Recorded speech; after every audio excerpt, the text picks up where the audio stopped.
Tenía 29 años cuando vi a mi padre entregarle a mi hermano, mi gemelo, las llaves de mi casa, y no una casa cualquiera, mi casa, la que me pasé 5 años restaurando con mis propias manos y mi propio dinero, la que salvé de la ruina con 68.500 euros de los ahorros de toda mi vida, la misma que mis padres me habían jurado que un día sería mía.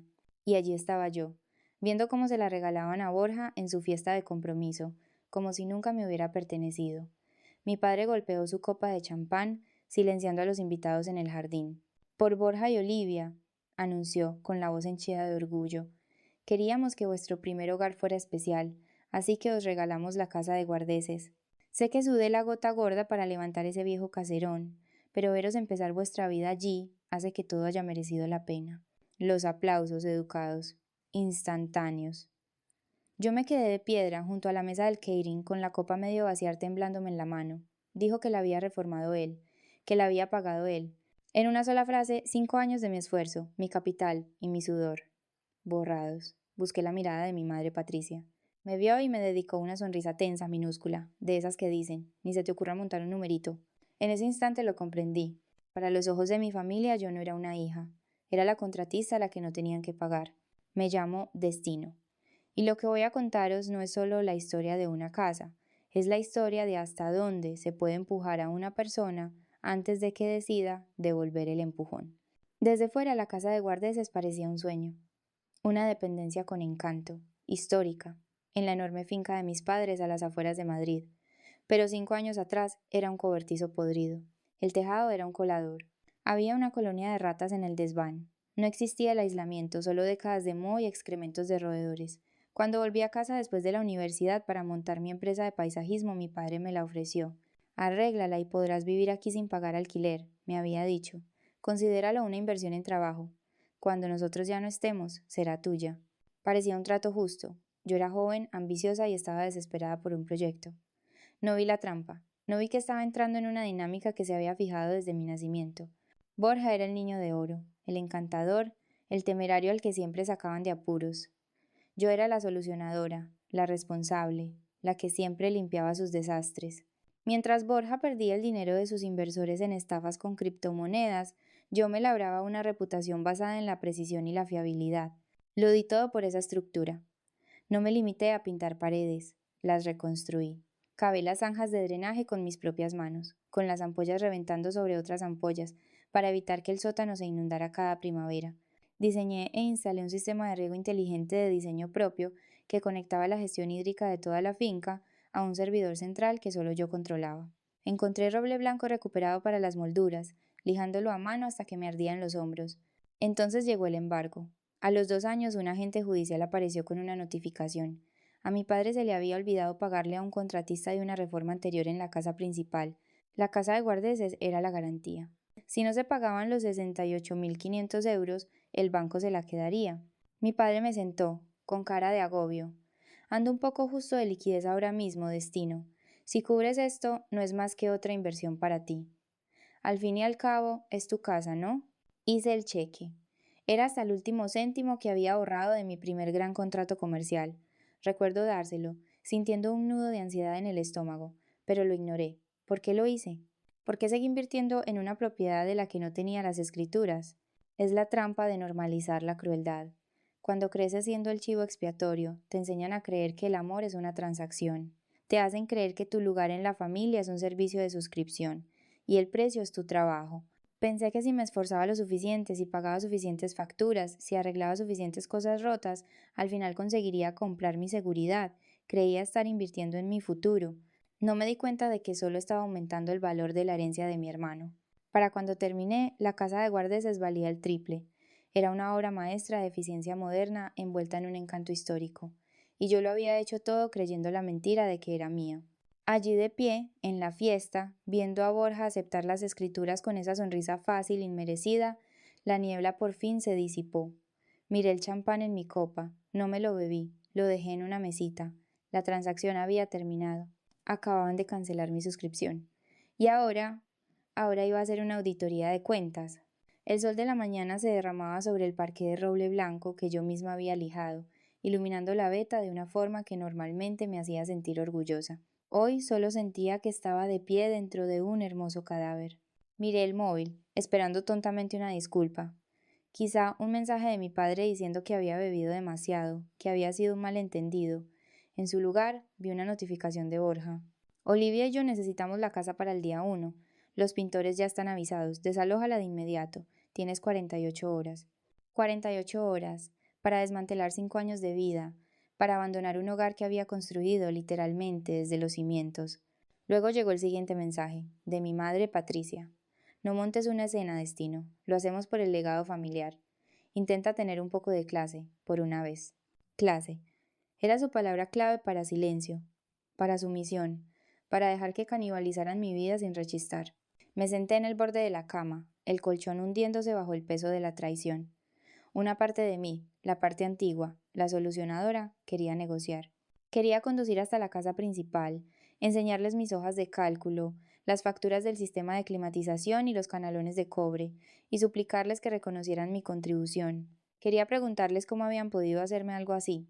Entonces mi móvil vibró de nuevo. Era un mensaje de mi prima Sara, que vivía en la ciudad. Oye, acabo de hablar con tía Patricia, está llorando, dice que llevas años viviendo de ocupa en la casa de invitados sin pagar alquiler y que ahora te niegas a irte, ¿es verdad? Pensaba que tú gestionabas la finca. Sentí que me faltaba el aire. No solo me estaban robando la casa, me estaban robando mi reputación. Estaban reescribiendo la historia en tiempo real para justificar el robo. Para el resto de la familia, yo no era la hija que había salvado la propiedad de un embargo, era la sanguijuela que se había quedado más tiempo de la cuenta. Estaban manipulando a toda la familia para tapar su propia codicia. Esa mentira fue la orden de demolición. El dolor que había estado sintiendo, esa presión pesada y asfixiante en el pecho, se evaporó. Fue reemplazado por algo frío y duro, una viga de acero estructural de pura claridad. No lloré. No le contesté a Sara para defenderme. La defensa implica que hay un malentendido. Esto no era un malentendido, era una OPA hostil. Y en mi sector, cuando un cliente no paga e intenta apropiarse de la propiedad intelectual, no discutes. Inicias el desmantelamiento de la instalación. Me levanté y fui a mi escritorio. Abrí el portátil, ignoré las fotos personales y fui directamente a mi software de gestión de proyectos. Abrí el archivo Plan Maestro Finca. Miré el plazo. 48 horas. Era ajustado, pero había trabajado con plazos más cortos para clientes que sí pagaban sus facturas. Creé un nuevo archivo de proyecto, no lo llamé venganza, era demasiado emocional, demasiado sucio. Escribí el código del proyecto, recuperación de activos. Si querían la casa podían quedársela, pero parecían haber olvidado una cláusula fundamental en el contrato no escrito de nuestra familia. Yo no era solo la inquilina, era la arquitecta, la constructora y la proveedora, y estaba a punto de retirar mi inventario. A la mañana siguiente empecé el proceso de inventario. No metía cosas en cajas, estaba auditando la propiedad. Recorrí la casa de guardeses con un rollo de cinta de carrocero azul, marcando cada objeto que yo había comprado, instalado o encargado. Los armarios de nogal a medida de la cocina, marcados. Las lámparas de vidrio soplados sobre la isla, marcadas. Los cristales inteligentes que se volvían opacos con solo tocar un botón, marcados. Incluso los canalones de cobre que había encargado fabricar para que coincidieran con el perfil histórico de la casa principal, también recibieron su etiqueta. Estaba en mitad del estudio, etiquetando las estanterías de obra, cuando la puerta principal se abrió. No me giré. Supuse que era Borja, que venía a regodearse o a tomar medidas para sus nuevas cortinas. Giverdace Vaz. No era Borja, era Olivia. Me giré lentamente. La prometida de mi hermano estaba en el umbral, fuera del lugar con su traje de chaqueta color crema. Sostenía una carpeta, su expresión indescifrable. Nunca habíamos sido cercanas. Ella era callada, observadora, siempre en la periferia del drama familiar. Yo había asumido que era solo otro accesorio en la vida de Borja, como su reloj caro o su deportivo de leasing. Me han dado 48 horas, dije, con voz neutra. Voy según lo previsto. Olivia entró en la habitación, sus tacones repicando en el parqué. Miró la cinta azul en las estanterías, luego en los marcos de las ventanas. Te llevas las instalaciones, afirmó. No era una acusación, era una constatación. Yo las pagué, respondí. Tengo las facturas. Legalmente son de mi propiedad. La orden de desahucio especificaba que retirara mis pertenencias. Estoy cumpliendo. Me preparé para un sermón. Esperaba que me dijera que estaba siendo mezquina, que estaba arruinando su futuro hogar, que la familia debería ser generosa. En lugar de eso, se acercó al escritorio y dejó la carpeta delante de mí. Vas a necesitar esto, dijo. La miré, confundida. ¿Qué es? Soy actuaria destino. Me gano la vida calculando riesgos. Antes de aceptar casarme con Borja, analicé los números de tu familia. Golpeó la carpeta. Tu padre pidió un préstamo de 2,5 millones de euros contra la finca hace 6 meses. Usó la casa de guardeces reformada como aval principal para conseguir la tasación. Abrí la carpeta. Mis ojos recorrieron los documentos. Allí estaba, un informe de tasación con fecha de hacía 3 meses. Describía la casa de guardeces como una vivienda de lujo con acabados personalizados de alta gama, domótica integrada y paisajismo de primera calidad. La valoración era astronómica, basada enteramente en mi trabajo.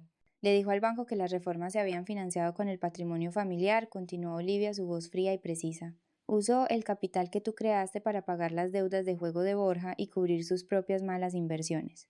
Si el banco descubre que la garantía se ha devaluado, exigirá la devolución íntegra del préstamo. La miré. ¿Por qué me cuentas esto? Si desmantelo esta casa, pierdes tu hogar, pierdes el activo. Olivia miró a su alrededor, a la cinta azul, al cuidado que yo había puesto en cada detalle. No me enamoré de una casa, dijo, y no firmé para ser cómplice de un fraude. Observé a Borja en la fiesta. Ni siquiera sabía de qué madera era el suelo, solo sabía que era cara. Se atribuyó tu trabajo sin pestañear. Me sostuvo la mirada, y por primera vez vi una columna de acero bajo el traje de diseño. Ahora mismo están de brunch, dijo. Borja, Ricardo, Patricia. Les he dicho que tenía una prueba del vestido para poder venir. Tienes 4 horas antes de que vuelvan. Si vas a hacerlo destino, hazlo bien. No te lleves solo los muebles. Llévate el valor. No me estaba deteniendo. Me estaba dando la munición. Miré de nuevo el documento de tasación. La valoración dependía de frases específicas. Ebanistería medida, sistemas inteligentes integrados, paisajismo consolidado. Gracias, dije, las palabras cargadas con una repentina y feroz alianza. Olivia asintió una vez y se dio la vuelta para irse. En la puerta se detuvo. Por cierto, el código de la cancela sigue siendo el que venía de fábrica. Borja nunca lo cambió. Dijo que era muy complicado de recordar. Salió dejándome con el plano para su destrucción. Saqué el móvil y marqué el número de mi equipo. Oye, Miguel, dije cuando mi capataz respondió. Cambio de planes. Trae los camiones grandes. No es una mudanza. Es una extracción completa del emplazamiento. Miguel dijo que los camiones estarían allí en 20 minutos. Eso me daba el tiempo justo para extirparle el cerebro a la casa. Entré en el cuarto de servicio y presioné el pestillo oculto en el revestimiento de madera. El panel se abrió, revelando el rack del servidor que había instalado hacía 2 años. Los ventiladores zumbaban con un ritmo constante de luces azules. No era un equipo doméstico que compras en un gran almacén. Era un sistema de gestión de edificios de uso comercial, programado a medida para controlar todo, desde los niveles de humedad en la bodega hasta el equilibrio del pH de la tierra del jardín. Borja pensaba que una casa inteligente era pedirle a un altavoz que pusiera música. No entendía que esta casa era un organismo vivo, y yo era su sistema nervioso central. Conecté mi portátil directamente al terminal. La pantalla parpadeó, acceso de administrador concedido. Miré el panel de control. Estado del sistema, 100%. Mi padre se había jactado de la eficiencia moderna de la casa de invitados con sus amigos del golf. Le encantaba presumir de cómo las luces se ajustaban automáticamente a la hora del día, o cómo el suelo se calentaba antes incluso de que salieras de la cama. Creía que era magia. No se daba cuenta de que era un servicio de suscripción y acababa de despedir a la proveedora. No me limité a pagar los sistemas. Eso sería demasiado fácil de arreglar. Inicié un borrado completo del firmware. Primero la climatización. Borré los perfiles de calefacción y refrigeración. Bloqueé las bombas geotérmicas en un estado de apagado permanente y encripté la clave de acceso. Sin el código, el sistema de climatización no era más que 500 kilos de chatarra inútil. Luego, el riego. Esto fue lo que más me dolió. Miré el mapa del jardín en mi pantalla, las zonas de hidratación para las hortensias, el programa de nebulización para los helechos. Había programado este sistema para conservar agua mientras mantenía los terrenos exuberantes. Coloqué el cursor sobre el comando borrar. Si querían la tierra podían regar la mano. Ejecuté la orden. Las válvulas se cerraron de golpe en las profundidades de la tierra. Finalmente la seguridad. No quería dejarlos fuera, quería dejarlos expuestos. Programé las puertas electrónicas para que se bloquearan en posición abierta. Desactivé las cámaras. Apagué los sensores perimetrales. Luego, activé el interruptor de hombre muerto. Creé un protocolo de geolocalización vinculado al GPS de mi móvil.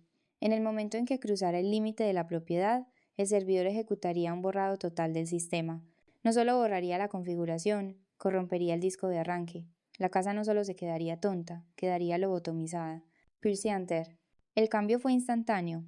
El sutil zumbido de los ventiladores del servidor se apagó. Las luces de estado azules del rack parpadearon y se oscurecieron. El calor ambiental del suelo radiante comenzó a desvanecerse. De repente, la casa se sintió pesada, silenciosa. Ya no era un hogar, era solo madera y cable. Era un cascarón, esperando a ser vaciado. Cerré el panel. El silencio en el pasillo era ensordecedor. Olía a aire estancado y a finales. Fuera. El estruendo de los motores diésel rompió la quietud. Los camiones de Miguel estaban llegando. La demolición estaba a punto de comenzar. El equipo de extracción se movió con la precisión de un equipo de Fórmula 1. No hubo gritos ni movimientos en vano, solo el sonido de taladros a la inversa, de botas pesadas sobre el papel protector del suelo y el gemido hidráulico de la plataforma elevadora del camión. Miguel, mi capataz, no hizo preguntas. Conocía a mis padres. Sabía cuántas veces habían cambiado órdenes en la finca principal sin pagar los sobrecostes. Cuando le dije que era una recuperación de activos, solo asintió y repartió las palanquetas. Empezamos por el exterior para ganar tiempo. Los 3 arces japoneses adultos que había traído de un vivero especializado en Oregón fueron desenterrados y embalados en 20 minutos. Donde antes había un punto focal arquitectónico, ahora había 3 agujeros redondos y enormes en la tierra. Parecía que al jardín le hubieran arrancado 3 muelas. Luego vinieron los canalones de cobre. Cayeron en largas y brillantes cintas, dejando los aleros desnudos y expuestos a la intemperie. Dentro, la isla de la cocina, un monolito de 3 toneladas de cuarcita y nogal, fue desmontada. Los cristales inteligentes fueron extraídos de sus marcos y reemplazados con paneles de contrachapado que yo misma había hecho cortar a medida. No era vandalismo, era una vuelta al estado original. No estaba destruyendo la casa, simplemente estaba desinstalando las mejoras. A la 1:45, los camiones estaban cargados. La casa de guardeses era un esqueleto. Los muros seguían en pie, pero el alma se había esfumado. Los suelos estaban levantados hasta el subsuelo. El rack del servidor estaba vacío. El jardín era un erial. Me senté en mi furgoneta al final del camino de servicio, viendo la transmisión en directo de la única cámara a batería que había dejado oculta en el roble. A la 1:52, el Range Rover de mi padre apareció por las puertas. Los vi bajar. Borja se reía de algo que decía Olivia, hasta que se giró hacia la casa de invitados. El móvil se le cayó de la mano. Al principio no fue un grito, fue un silencio tan profundo que el micrófono de la cámara captó el viento en los árboles. Entonces la realidad le golpeó. Borja corrió hacia la casa agitando los brazos. No parecía un hombre sino un niño al que la marea le acaba de derribar su castillo de arena. Ricardo y Patricia lo siguieron, moviéndose con la rigidez de personas en estado de shock. Subieron al porche. Ricardo buscó el pomo de la puerta, pero no había pomo. Me había llevado la cerrajería de diseño. Empujó la puerta. Entraron en la oscuridad. Hice zoom en la imagen. Los vi tropezar por las habitaciones vacías. Borja pateaba la pared, gritando sobre un robo, sobre llamar a la policía. Ricardo estaba de pie en medio de la cocina, mirando las tuberías expuestas donde antes estaba la isla. Él no gritaba. Vibraba. Sacó su móvil, marcó 3 números y se quedó helado. Bajó el teléfono lentamente. Lo recordó. Recordó la solicitud del préstamo. Recordó la tasación. Se dio cuenta de que si llamaba a la policía para denunciar un robo tendría que enumerar los objetos robados. Y si enumeraba los objetos, estaría admitiendo que nunca fueron suyos. O peor, el banco vería el informe policial, enviaría un perito y descubriría que su garantía de 2,5 millones de euros era ahora un montón de contrachapado y pladur. Estaba atrapado en la jaula de su propio fraude. Patricia se derrumbó en el subsuelo llorando. Al verlos, sentí un extraño y clínico distanciamiento. Era como diagnosticar una plaga en las raíces. Así es la naturaleza de la herida narcisista. No lloraban porque habían perdido un hogar, lloraban porque habían perdido el atrezo. Sin los acabados de lujo, sin la tecnología inteligente, sin la prueba visual de su riqueza, se sentían invisibles. Lloraban la pérdida del reflejo que yo había construido para ellos. Se sentían vacíos porque su victoria era hueca. Habían robado el cascarón, pero no podían robar la esencia. Mi teléfono sonó. Era Patricia. Contesté al primer tono. No dije hola, solo escuché. Destino, gimió, con la voz rota por la histeria. ¿Cómo has podido? Somos tu familia. Lo has destruido. Lo has destruido todo. Borja está inconsolable. Vuelve a ponerlo todo. Por favor, tráelo de vuelta y podremos hablar. No puedo hacer eso, Patricia, dije, con la voz firme y fría. ¿Por qué? Gritó. ¿Por qué haces esto? Me enviaste un mensaje, le recordé. Me dijiste que me fuera de inmediato. Me dijiste que me llevara todo lo que era mío. Miré el monitor por última vez. Ricardo estaba apoyado contra la pared, con aspecto viejo y derrotado. Solo estaba siendo meticulosa, dije.